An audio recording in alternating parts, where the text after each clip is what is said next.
I've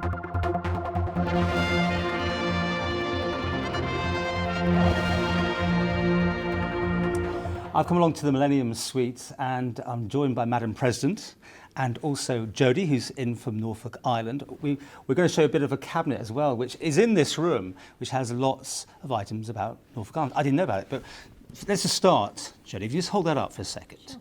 This, Mr. Christian, maybe you can just give some background about this, because this is a cultural link between the Isle of Man and Norfolk Island, which I didn't know about, but it's been in place since 2011. Indeed.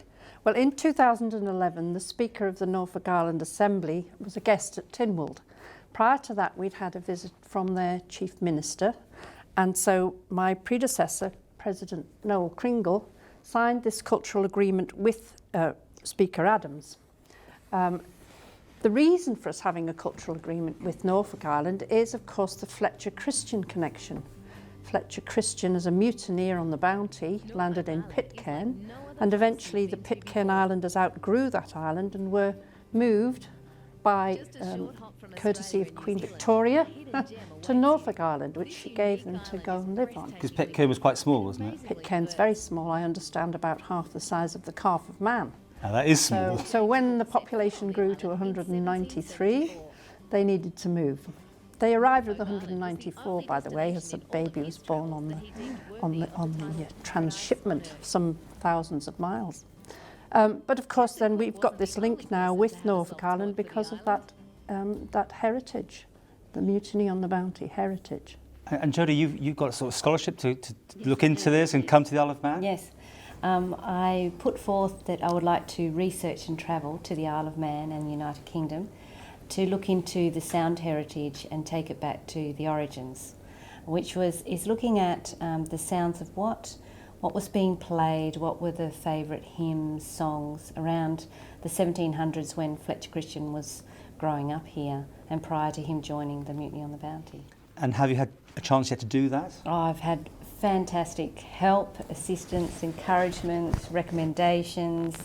I've been to the Manx Museum, I've been to the Manx Heritage Foundation, I've met individual authors and it's just been wonderful. Everybody's been so generous and kind and sharing all their knowledge. It's been really good. I've probably found over and above what I was looking for. I've found many common threads and many things that are very similar and cross over with Norfolk Island. Can you give us an example? I guess I shouldn't have been surprised, but the people, I think it's being brought up on an island. And my son Louis is travelling with me, and he often will say to me as we're driving around or meeting people, saying, "Mum, it's so much like home." And it's really hard to explain exactly what I mean perhaps by that, but having been brought up on the island and 3 miles by 5 and being reliant on a community, and yes, of course, there's always angst and arguments and all those other things, but when you're isolated and you're surrounded by water, when the crunch comes to the crunch, it's one another that you lean on, and it's there for you. And I think if you're brought up in that style of community, we just feel the same. So different ones that we've met here, it's saying it's just like people at home. And back home, do they know much about the Isle of Man? Actually, this is going to be another interesting thread. We would say if we were asked, what's your heritage, we would say, well, you know, we're the descendants of Fletcher Christian and the mutineers and their Tahitian wives. So there's not much on the island of taking it that step further back to the origins, to the Isle of Man. It's been interesting even hearing the stories of the three here, Peter Hayward, Fletcher Christian, and William Bligh's connection with his wife Elizabeth from Onken. So there's one view that I've been talking with a couple of people here, and they were saying they actually think the origins of the mutiny happened here, just by the three of those men meeting at that time prior to joining the Bounty. And that's a fascinating story again within a story.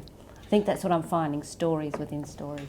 we could talk for a long time, but these cultural links, it says that the radio station must play more music on the right day and there should be video content. So we better give you this video to take back. That would be wonderful. Thank you. Thank you, Paul. You've been looked after, I guess. Oh, very spoilt. This is what it's all about, isn't it?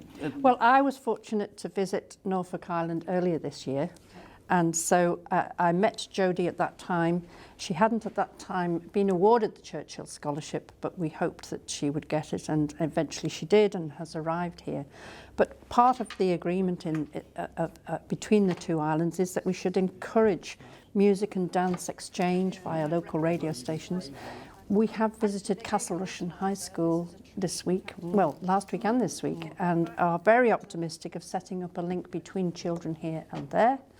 And indeed, one of the objectives is that we should ultimately have an exchange of students. That's part of the proposal in this agreement, and that will be worked on to be developed. Okay. Well, we've been looking at this wonderful cabinet, which has got so many things in it about your home. Yes. And I trust you've got the same thing in your end, have you, about the Isle of Man? If not, you need to get one. Yes, we do. And I think we'll just continue to build upon that, which is really nice.